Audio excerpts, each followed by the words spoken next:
Hello, fellow diamond painting addicts, and welcome back to Diamond Painting Anonymous. I'm Daphne, and I'm here today for this week's WIP and Chat. If you're new here, welcome. If you're not new here, welcome back. WIP, W-I-P, stands for Work in Progress, and this is mine. You are welcome and encouraged to go grab whatever you are working on and work alongside while I chat, or alternatively, you can treat this as a podcast and just listen while I chat. Today, I'm going to be working on my Literate Dragon. This is my first project of 2025. I did finish something already, but I'll get into that later. Okay, let me zoom into where I'm going to be working here, and I will be right back. Okay, I had to get my timer going, but I think I'm ready to get started now. Welcome to my first WIP and Chat of 2025. That seems crazy to say, but yeah, it's 2025. I can remember, I'm old enough, that everyone was freaking out over Y2K and the world was going to end because the computers were going to mess up, and then it rolled over to the year 2000 and nothing happened and life goes on. I'm still getting used to the time change. It's still getting dark here around 4:30, which is crazy because that makes it feel like 7 o'clock. So I never know what time it is. Whatever time I think it is, I'm always wrong. I constantly forget that we're 2 hours ahead of everybody back home, so I get up in the morning and I'm like, oh, it's 9 o'clock. I'll text my daughter. No, it's only 7 o'clock where she is, and she probably isn't awake yet. I have been texting her the last couple of days. They're supposed to be getting a very, very big winter storm there this week. Don't know if it's actually going to happen or not. Well, I guess this weekend.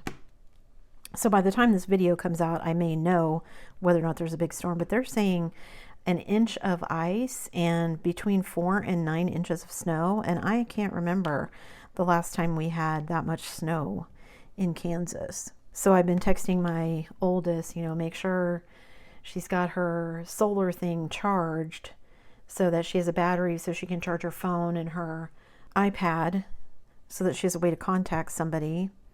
I'm going to contact my sister and be like, hey, if the power goes out, can you go pick her up and take her to your house, assuming their power doesn't go out. The snow shouldn't be a problem, but if they're going to get an inch of ice, that coats all the trees, and then all the tree branches break off and fall, and they take lines out when they fall down. So it'll be interesting. And of course, you never know when they're calling for weather like this. It could be as bad as they're saying. It could be nothing. I know there were lots of times, especially where we lived, that we lived in like a little bit of a valley. So they would say we were going to get all this weather and it would just kind of skip over us where we were, and everybody around us would get hit. So yeah, just kind of waiting to see what happens, but talking with her and making sure she's prepared. And they were all supposed to go, schools are supposed to start back up on Monday. So we'll see if that happens. If they truly do get 9 inches of snow or an inch of ice, I would imagine there's going to be power outages and things. Plus, it's supposed to be super, super cold. I think they said Monday the wind chill is going to be like -3 or something. And when it gets that cold, a lot of the schools have rural bus stops where the kids are just standing out in the cold and they don't want to risk frostbite, so they'll just cancel school. So she may get an extra day of holiday vacation, which I would be fine with if they really do get that much snow. I don't want to have to worry about her being out driving in it. So, but like I said, just because they say that it's going to be that bad doesn't mean that it will be. So we'll see what happens. Speaking of snow and ice, I managed to injure myself. Well, I didn't really injure myself, I guess, but my youngest sure thought it was funny. We went out on Monday for our usual walk, and it was actually pretty nice. There was not a lot of wind, so it felt warmer than usual. And we decided to walk on the road rather than walk on the beach. And I could see water in the driveway, so I was trying to miss the water. And I stepped out in the driveway, and it was ice. Lost my footing and basically almost did the splits. Unfortunately, my bad knee was the one that kind of went behind me. It didn't really straighten out like you would in a regular splits. It kind of was bent behind me, but it bent way further than I've been able to bend it because it's painful. I got right up with my son's help. He kind of pulled me up and he's like, "Are you okay?" And I said, "Yeah." And he just busted out laughing. "Mom, you fell in slow motion." And I'm like, well, I was trying not to fall once I realized it was ice and it was slippery. So I was sharing it with my in-laws when we went over there for New Year's Day for dinner. They were telling me, oh yeah, get those little ice things that you clip on the bottom of your shoe. My sister-in-law is like, they really work. They give you a lot of grip and they don't make you walk funny. So I was like, well, looks like I'm going back to the store where I bought my boots to pick up some little ice clipper things to put on the bottom of my boots so I can not fall down. That, and I need like a ski pole or something to help keep myself upright. I do okay when we're walking on the beach, because when we're walking north, my bad leg, it's at an incline, so it actually feels okay. But then walking back, my bad leg is on the down part of the incline instead of the up, and it's not quite as easy. And I suddenly realized the other day, we always walk the same way. Halfway through the walk, my leg starts to hurt. I'm like, why don't we do the other way first, and then it would be easier on the way back? I don't know why we've never walked the other way. Habit, I guess. I mean, there's plenty of beach to go either way. I don't know why we always go north instead of south. Maybe we'll do that Monday, go the other direction. Because we haven't had hardly any snow here. We had quite a bit, and then it rained. It basically melted a bunch of it. We got a light dusting this weekend, or earlier this week, like Friday, but not a ton of snow. So after my fall, it wasn't too bad. We continued on our walk and I felt fine, but man, the next couple of days when I got up, woo, it was not happy with me. So the mail is slowly getting caught up for us in another kind of comedy of errors. Hubby had loaded an app onto his phone so that we could use our Canadian bank account to pay for stuff, use tap to pay through his phone. And it was working fine, except every time we went to the grocery store, it would get declined. And we're like, what is going on? Well, we finally went out and did some research, and the tap to pay has a limit on it, which is fine. I understand that. But it said you could go in and increase it. Well, you can't. I don't know why it says you can. Even the bank teller couldn't figure out how. Just like there, I don't see any place to increase that. There's places where you can increase using your debit card and all of that. And we're like, well, we don't have our debit card because of the postal strike. They're still getting caught up on all mail delivery. So hubby goes in and is telling this to the bank teller, and she's like, well, I'll give you a temporary card so you can use that to get your groceries. But to give you that, I have to cancel this other card that's probably somewhere in the mail. So when you get it, it won't be any good. I've ordered another one to be sent to you. When you get that one, then come in and we'll activate that one. Okay. So we went from the bank to the post office just on a whim to see if anything had been delivered. And lo and behold, we had mail. So hubby goes in to check the mail, and he got his driver's license, which is awesome, because he went and got his done and transferred before we did, but she couldn't get his air brake endorsement to show up on it. And then he went back after we had done ours. No, maybe he went back and had all that fixed before we did ours. I was going to say, I was thinking he had his done where she managed to get the air brake to show, but I think that was back when he was trying to do all this stuff for the car, so he may have gotten that. Anyway, he got his driver's license and I got my bank card. Well, you have to put in a PIN. And see, in the US, when you do all this, when you're at the bank, they would give you a card right then and there, and you put it in their little machine, you set up your PIN, and you leave with your card and you're good to go. There's no waiting for it to come in the mail or anything like that. So we get this one, and I'm expecting to just have to call someplace and activate it. And then I realized, oh, I don't have a PIN set up on that. We didn't do it because we didn't do it at the bank. So I'm like, well, do we go to an ATM and do it? So we went to the ATM. Nope. It kicks out my card. There's no PIN set. Go to see the bank teller. So you have to go in and see the bank teller to get your PIN number set up and activated, and then you can use your card. When we went in to go see the teller, we happened to get the same person who helped my husband get his temporary card. She looked up and realized who he was, and her face just fell, and she's like, oh no, did you just get your card in the mail? And I'm like, no, I got mine. He still doesn't have his. And she's like, oh, thank goodness. Of course, then we get home several days later and we're looking at our bank statement, and she neglected to tell him that they were going to charge us $5 to issue him that temporary card, which is ridiculous. So many things that are just like a cost of doing business in the States, apparently you get charged for here. So there's been a couple of things this week. So we decided to try grocery pickup because we're spending way too much money on groceries every time we go in. So basically we got our grocery app and we ordered groceries, but it doesn't seem to sync properly. He has it on his phone and then he also has it on his iPad. And I don't know if it's not syncing between the two of them, but we placed our order. We're going to go pick it up Friday morning. So we get there, we pick it up.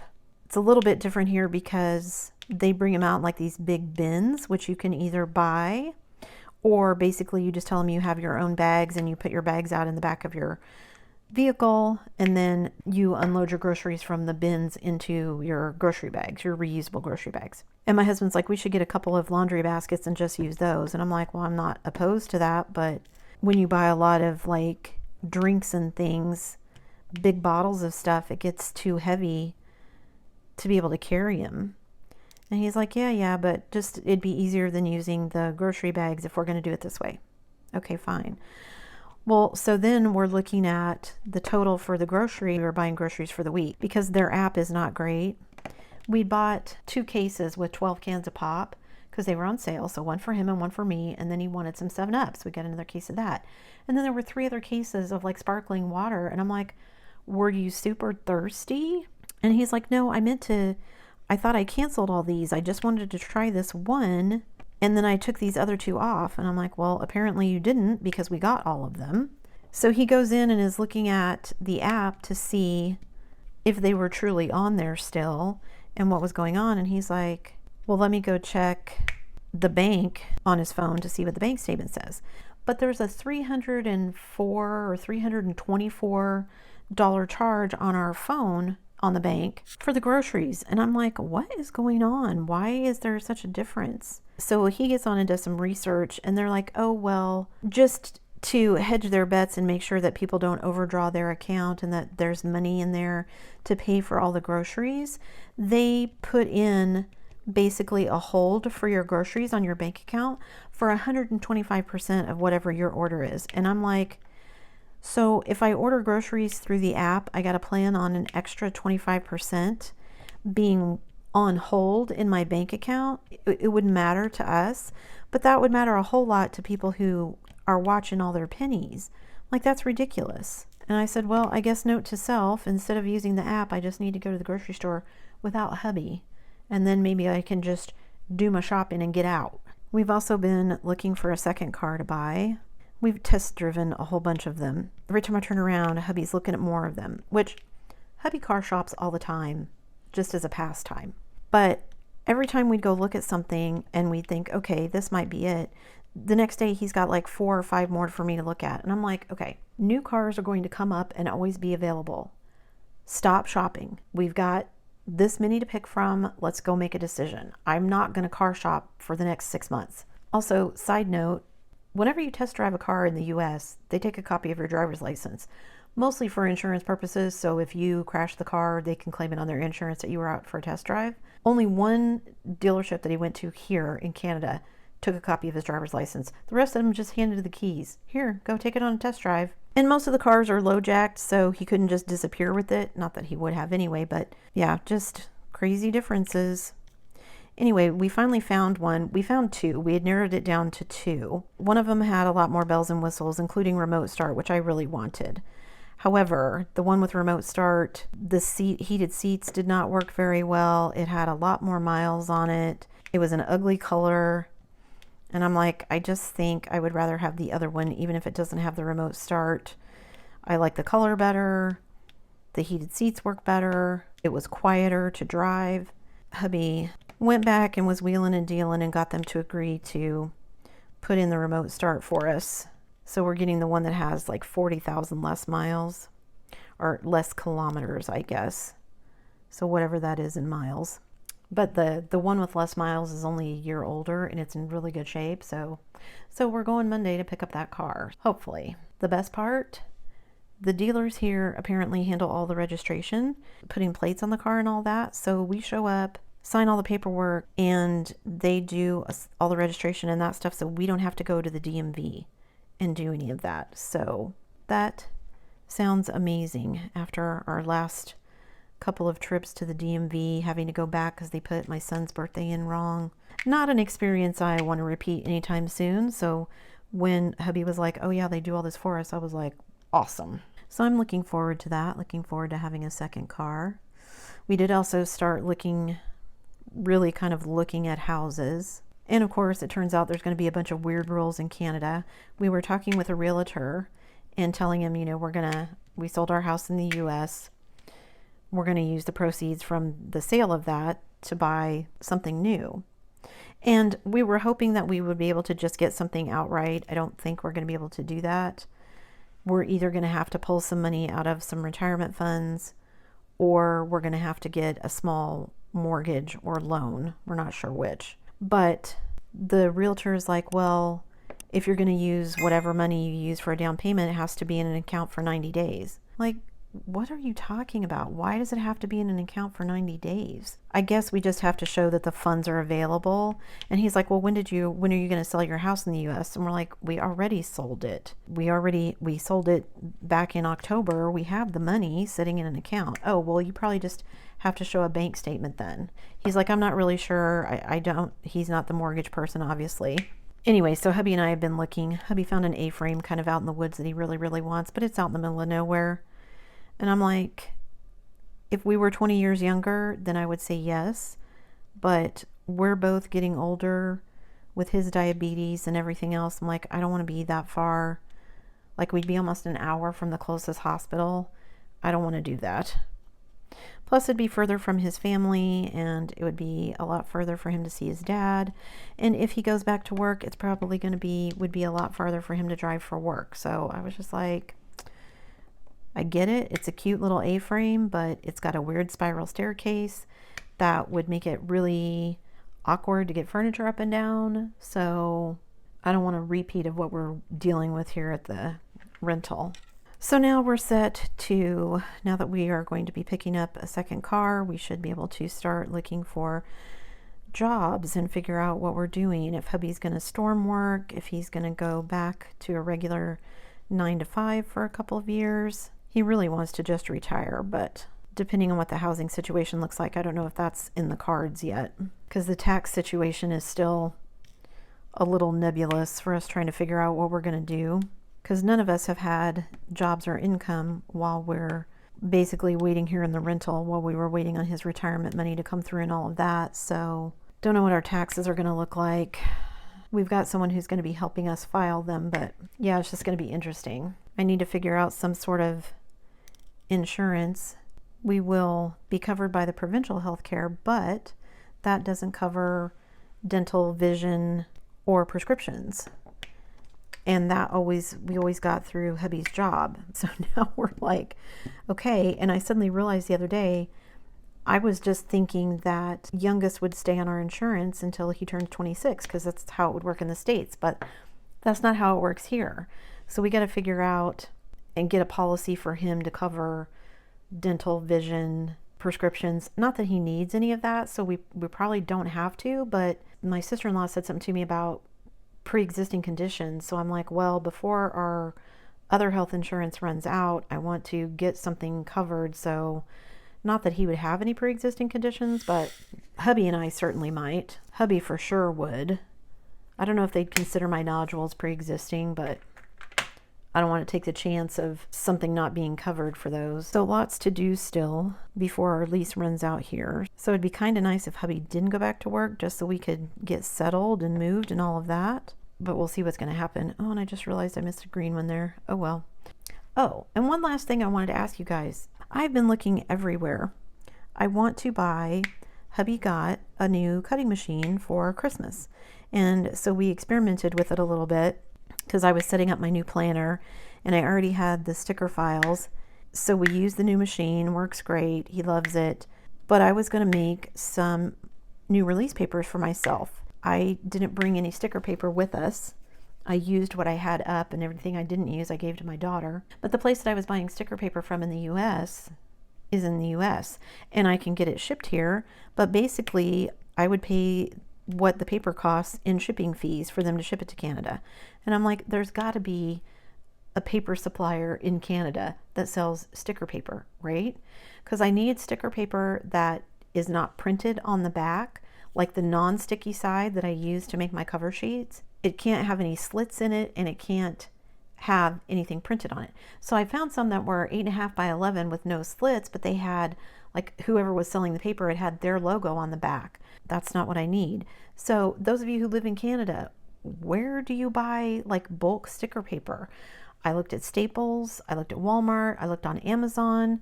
I can't find it. I looked at Michael's. Most of them, they had some, but it was like a package of 12 sheets or a package of 25 sheets.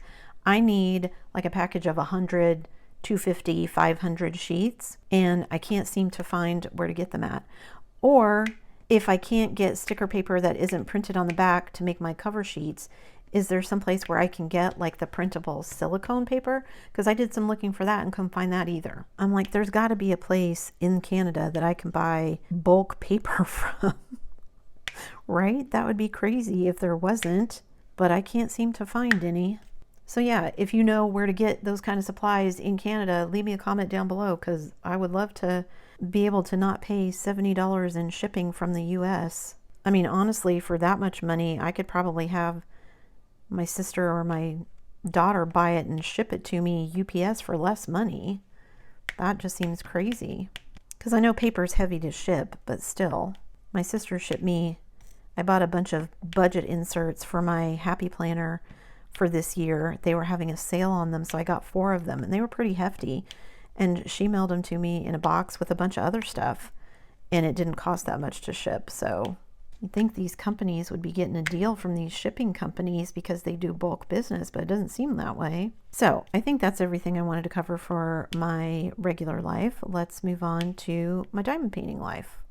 What's been going on in my diamond painting life? So it was the end of the year, the end of 2024. I did a goals update video where I shared with you guys how I did in December with my goals, and then how I did overall for the year. I feel pretty good about how I did in 2024. I wish I would have met my 1,000-hour goal, but it is what it is. It's not every year I'm going to move countries, right? So I'll give myself a little bit of leeway there. I did finish my gingerbread lighthouse, which I showed you guys, but I also finished my little Batman kit. So I'll be doing the post-completion review of it here pretty quick, so you guys can see that one. So that kit was my official last finish of 2024.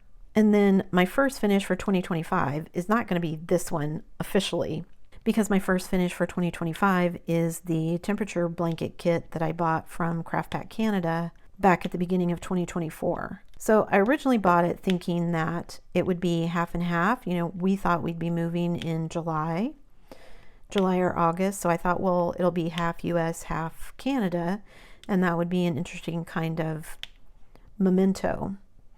We ended up not leaving the States until October. Well, November, really. We left on October 30th. We crossed the border several days later. So really just November and December are covered in Canada on the kit, but it was still fun. It was an interesting little project. I know she's selling them again for 2025. I don't think I'm going to do it again for 2025, but it was interesting and I had fun, and it'll be a nice little memento of our move and everything. So I'll be doing a review of that as well when I get to that video. When I was dekitting my gingerbread lighthouse, I was looking for my Dreamer Designs AB conversion chart, because several of the ABs had, well, I think all of the ABs, I think it was an old enough kit, all of the ABs had like just a 2-digit number after them. So I was trying to figure out which ones were which. The yellow one was listed on the chart as 894, but 894 was a pink color. So I finally figured out it was a different DMC. And I think that Dreamer Designs has now gone to using just the DMC code with an AB designation on it, because it's so confusing when you have to convert codes. Honestly, that's why I don't really save my diamond dots other than the ABs, because trying to figure out what DMC code it is annoying. And also the Dreamer or the diamond dots drills are just a teensy bit taller than everybody else's, so when you run your hand over it you can really tell.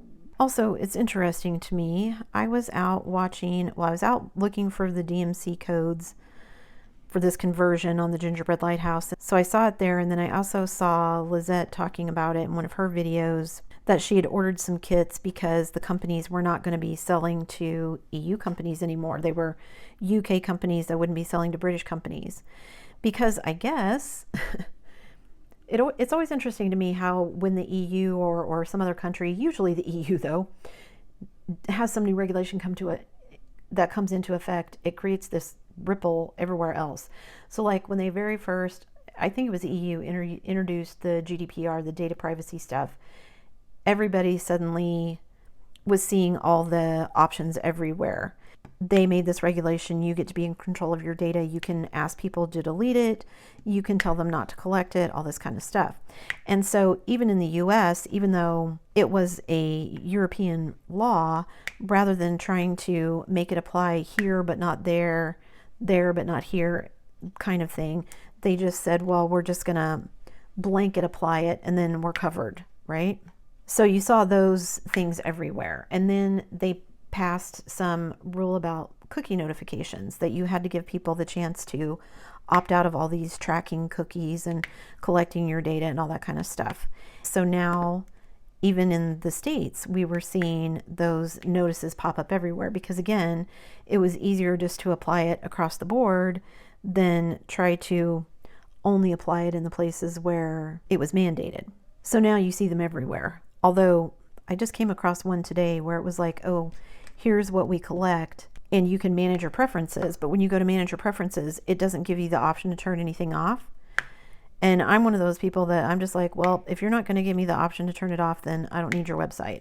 I don't mind cookies that are performance, but any kind of tracking cookies or selling data to third party, yeah, I'm not interested. Whatever you're selling is not important enough for me that I need to worry about that.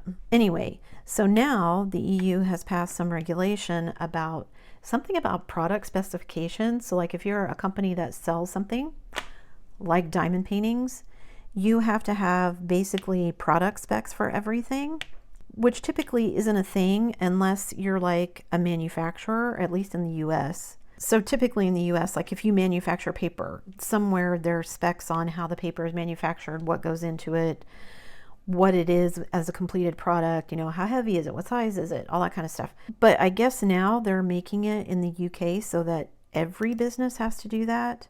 And something about every business has to have a representative in the UK to represent them for whatever this new regulation is. And I'm like, how are small businesses going to be able to afford like hiring a person? That's the point of a small business, is it's just you most of the time, right? And I told my husband, I figure what's happening is people in the UK are like, well, if that's what the EU is requiring, then we're just not gonna be able to sell to the EU, which I don't know if that was the point of the regulation or if it's going to be one of those things. Like I was thinking back in the days of the wild, wild west internet, when the internet and online sales were first a thing, nobody was collecting sales tax, right? Because sales tax was supposed to be collected on sales on your physical location. And since the person you were selling to lived elsewhere, you didn't have to collect sales tax. Until Stiggits realized they're missing out on a whole bunch of money. Because the thing in the US is, like if I lived in Kansas and I traveled to Oklahoma and bought something, when I came back to Kansas, I was supposed to report whatever I had purchased and then declare it on my income for tax purposes, right? Only nobody does that because, one, I was in Oklahoma, I paid taxes on it in Oklahoma. Why am I paying taxes on it again in Kansas? So nobody was doing that. And also, how are they going to police that? There's no way they could. But once online sales became a thing, the states realized they were missing money, sales tax money, and so South Dakota had a lawsuit against Wayfair and won. And so then they were able to say, if you have online sales in the state of South Dakota, you still have to pay South Dakota tax. And thus, all of that nonsense was born. And it became immediately a thing of like, well, small businesses who were selling online, unless you were on a platform like Etsy or something, or Amazon, who would collect all the sales tax and everything for you, it was too complicated, too much paperwork, and just a headache for small businesses. And so eventually a bunch of states went back and said, okay, if you're a small business, if you're not a marketplace like Etsy or Amazon or whatever, then they had a list of, you have to sell X amount of dollars in sales within the state, or you have to have X number of sales, or a combination of both, before you have to worry about collecting sales tax. And that alleviated a lot of the burden off of small businesses to have to collect and pay all those sales tax. Because I don't know how it works in other countries, but in Kansas, I think there's something like between 30 and 50 different counties, and each county can have its own sales tax amount. So just trying to keep track of the state that you lived in was difficult enough, and then you had to do that for all 50 states. It just was going to be prohibitively expensive. So it sounds to me like that's what this new regulation is going to be, prohibitively expensive. So you're having all these small businesses already who are like, we can't afford this cost. We don't know how to come up with these product specs. We can't afford to pay someone to be a liaison in the EU for us or whatever. So we're just not going to sell to these people. And again, maybe that was the point. I don't know. I just think it's interesting because, you know, part of the hope and the idea behind the internet that was that it was going to open up and let us be more global, right? Which it has done in some respects. I mean, there's been a lot of negatives that came along with that too, but you now have people who were able to launch these online diamond painting businesses and things like that because they could sell to anybody anywhere in the world. Yes, shipping is a pain and shipping is expensive, but you at least had the option to have this bigger worldwide customer base, right? And it seems like we're going a little bit backwards now. I just think it'll be interesting to see how it all shakes out. Anyway, what is that old Irish curse? May you live in interesting times. I like how this is coming together. The drills are a little bit gappier than I would like, but they are not as bad as I was expecting them to be given the age of this kit. They're actually fitting together quite a bit better than I would have anticipated as old as this kit is. And I'm adding in quite a few fairy dust and ABs as well. Like I'm adding in some fairy dust in this blue color. This green is getting an AB added into it. This brown color here is going to have some fairy dust added in. You can see I've added in some fairy dust on the other one. I think I've got some blue ABs I'll be adding in as well. But this is going to be, I think, kind of a confetti heavy kit. So we'll see how long it takes me to get this one done. All right, I think that's it for me today, guys. Thanks so much for sticking around till the end of the video and listening to me ramble. Before you leave, don't forget to do all the things. If you like this video, give it a thumbs up. Hit that subscribe button if you haven't already, and hit that bell notification icon so that you can be informed of future uploads. And as always, guys, thanks so much for watching.